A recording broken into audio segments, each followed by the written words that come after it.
Hey, welcome back. This is Marty. Today we're taking a look at Minecraft Dungeons.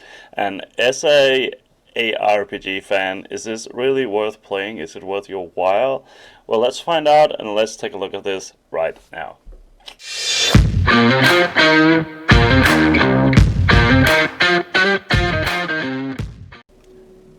Hey, remember to subscribe to stay up to date with future videos.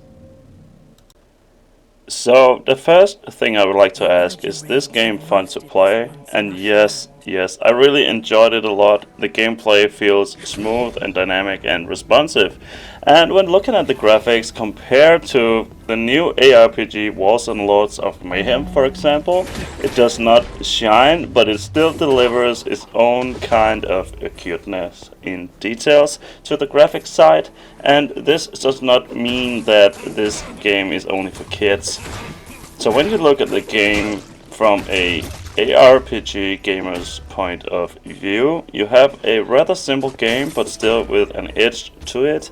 There are many different builds that you can make for your character. There are many different setups using your artifacts combined with your weapon. They should work together so you can use your artifacts to empower your weapons. Now, when you first start out, you get to start your character and choose a skin, and then you play as you wish. You use the weapons as you wish, and so forth. There are no classes in this game, and it makes it fun. I think this game might be a good introduction for new players to look more into the ARPG genre in general as well. And this is the 1.0 version, so who knows what is going to be added to this game in the future. Even though I miss a talent tree, you get choices on your weapon, armor and ranged weapon by enchantments you can add, and some are really powerful combined with the right artifact and so on. I hope they will add a little bit more advanced gameplay options to this game in the future, such as the talent tree that I mentioned, so you could make some deeper builds. But as I said, it's fun to play. I play here on a PS4 and just chilling on the couch playing, and it's really satisfying. I can recommend the game. It's on the lower side regarding the price, and there should be many hours of gameplay even in the 1.0 version that's out right now. Just completing all difficulties would take at least 30 hours for an unexperienced player, I would say. Let's take a look at my character here in town and what I'm wearing and such, and the difficulties of the game. So here you can see all the different kind of maps that you can play, and there's 3 difficulties: default, adventure and apocalypse. And when you switch between them, they give new gear and new artifacts for each type, and of course it's a lot harder, right?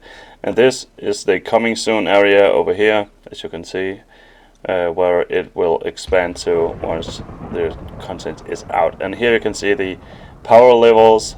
This is recommended power level 56. I'm currently at a power level of 33. So as you can see, you can scale up the difficulty, and it's really a cool thing to see already that there is a little bit of challenge to it. You can add yeah, you can choose it to be a little bit harder, and also you can see what kind of gear that drops in each map. Here you can see some of the loot that I've picked up and what I'm wearing at the moment. And the bottom 3 is the artifacts, and the top is weapon, armor and a ranged weapon. And here you can see the enchantments. You can choose one of these 3 and add it permanently on the weapon. So there's a lot of different combinations that you can add to your weapons, and I think it's really cool that you can modify the weapons like this. You can add leech, you can add extra power to the weapon, and all sort of different stuff. And I think I might make a video in the future about everything that you can add to weapons, everything that you can add to your artifacts. but there is a lot of choice when you play, which is cool. And the artifacts you can go for. I'm wearing the mushroom, which gives you attack speed and which gives you movement speed as well. And you can also equip 3 mushrooms if you want to, because it has a cooldown, but it does not stack. It's not a stackable or a global cooldown. I mean, it's not a global cooldown on these mushrooms, so you can just keep stacking them if you wish. So I think this might give you a little bit of an idea about how the loading and how it works in this game. It's really simple, but you can still combine things to make it more interesting, right? So yeah, that's my take on this. I think it's really cool. You should definitely check it out. One thing I feel like I have to mention is that there is a lot of secret areas and secret levels as well in this game.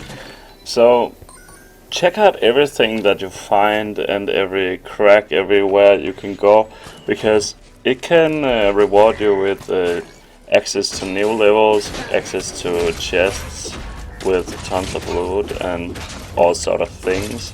So enter any house or cave that you see. You might find these new levels to unlock, or chests and vases to break open. And you can choose to play with the map overlay on or off, but you can put it on by pressing the tab key. And if you have it off, you can follow the yellow dot in the edge of the screen so you can know where you need to go. And when you first start out, please do not take a level where the difficulty is above your current power level, because the difficulty spikes between tiers and they are rather immense. They are, yeah, just don't do that. Yeah, but if you're struggling, you could always try to lower the difficulty, or you could just grind enemies for experience, so you could probably level up a few levels and then try again. Once in a while you find consumables dropping off enemies, such as food like bread and apples, and once you pick these up you will get a health regeneration going, so it's really good to heal you up. And it might seem a bit harsh, but when you're killing animals like cows, pigs and sheep, they will occasionally give you healing items that could be useful.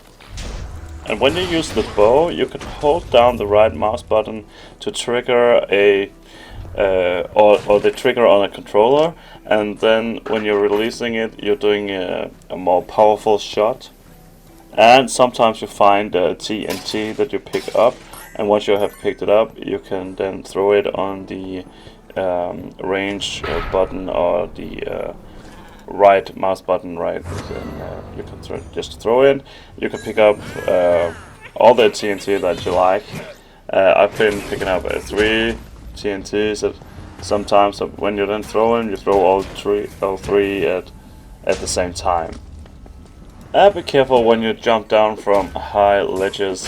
They will inflict fall damage, so it isn't much damage if you're not too high up, but it could be fatal if you are at higher heights. Then if you just fall out of the level, it will be okay, because you just respawn up again into the level, so don't be too worried about this. These were just like a little of beginners tips for you guys, and well, I would like to end off this video by saying that I really enjoy this game, and I hope that they will add a lot of more advanced touches to the game to make it more interesting for all the ARPG fans out there, because we guys are really waiting for something to happen in this genre. But I think that more and more will come to us, and it will be great in the future, hopefully. With that said, remember to subscribe and like my videos, and stay tuned for more here on my channel. So I'll just see you guys right in the next one.